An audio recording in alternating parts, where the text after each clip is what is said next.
ಬಾರಿಬಾರಿನಲ್ಲಿ ಶಾಲಾ ಬಸ್ಸಿಗೆ ಬರಬಿದ್ದು ಮೃತಪಟ್ಟ ಪೆರ್ನೆ ನೆಕ್ಕರೆಯ ನಿವಾಸಿ ಬಾಲಕಿ ಚಿರನ್ವಿ ಮನೆಗೆ ಪುತ್ತೂರು ಶಾಸಕ ಅಶೋಕ್ ಕುಮಾರ್ ರೈ ಭೇಟಿ ನೀಡಿ ಕುಟುಂಬದ ಸದಸ್ಯರಿಗೆ ಸಾಂತ್ವನ ಹೇಳಿದರು.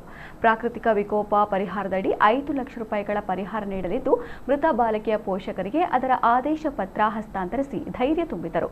ನಂತರ ಮಾಧ್ಯಮಕ್ಕೆ ಪ್ರತಿಕ್ರಿಯಿಸಿದ ಅವರು, ಮೊನ್ನೆ ನಡೆದ ಈ ದುರಂತ ನಿಜಕ್ಕೂ ಅತ್ಯಂತ ಬೇಸರದ ವಿಚಾರ. ಈ ನೋವನ್ನು ಯಾರಿಂದಲೂ ಸಹಿಸಲು ಸಾಧ್ಯವಿಲ್ಲ. ಈ ಕುಟುಂಬಕ್ಕೆ ಸರ್ಕಾರದಿಂದ 5 ಲಕ್ಷ ರೂಪಾಯಿ ಪರಿಹಾರ ಧನ ಸಿಗಲಿದೆ. 2 ದಿನದ ಒಳಗೆ ಅವರ ಖಾತೆಗೆ ಹಣ ಜಮೆ ಆಗಲಿದೆ ಎಂದು ಹೇಳಿದರು. ಇನ್ನು ಶಾಲಾ ಬಸ್ ದುರಂತದಲ್ಲಿ ಗಾಯಗೊಂಡ ಮಕ್ಕಳ ಚಿಕಿತ್ಸೆಯ ಕುರಿತು ಸಂಬಂಧಪಟ್ಟವರು ಗಮನಕ್ಕೆ ತಂದರೆ ಅದರ ಕುರಿತು ಕೂಡ ಪ್ರಯತ್ನ ಮಾಡಲಾಗುವುದು ಎಂದು ತಿಳಿಸಿದರು.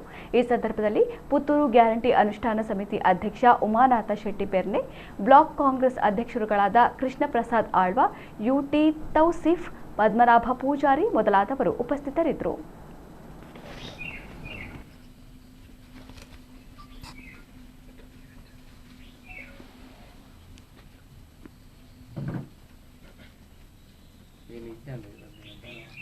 ಮುಖ್ಯಮಂತ್ರಿಗಳ ಚರ್ಚೆ ಕೂಡ ಆಗ್ತದೆ. 5 ಲಕ್ಷ ರೂಪಾಯಿ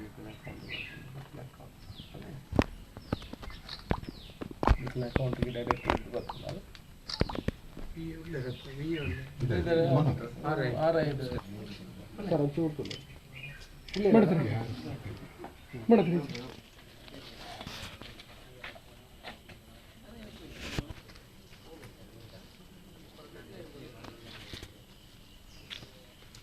ರಸ್ತೆ ಬದಿಯಲ್ಲಿ ಒಂದು ಮರ ಆ ಬಸ್ಸಿನ ಮೇಲೆ ಬಿದ್ದು 5.5 ವರ್ಷದ ಮಗು ತಮ್ಮ ಜೀವವನ್ನು ಕಳ್ಕೊಂಡಿದೆ.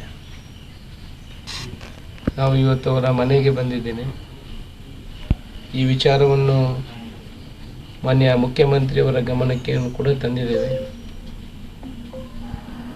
ನಮಗೆ ನಾವೆಲ್ಲ ಪ್ರಾರ್ಥನೆ ಮಾಡುವಂಥದ್ದು, ಚಿಕ್ಕ ಮಗು ಮಧ್ಯಾಹ್ನದ ಹೊತ್ತಿನಲ್ಲಿ ವಾಪಸ್ ಮನೆಗೆ ಬರುವಂಥ ಸಮಯದಲ್ಲಿ ಮಗುವಿನ ಜೀವ ಮಾತ್ರ ಇಲ್ಲಿ ಇಲ್ಲದೆ, ಮಗು ಇಲ್ಲಿ ದೇಹ ಮಾತ್ರ ಬಂದಿರುವಂಥದ್ದು. ಆ ನೋವನ್ನು ಯಾರಿಗೂ ಕೂಡ ತಡೀಲಿಕ್ಕೆ ಸಾಧ್ಯ ಇಲ್ಲ.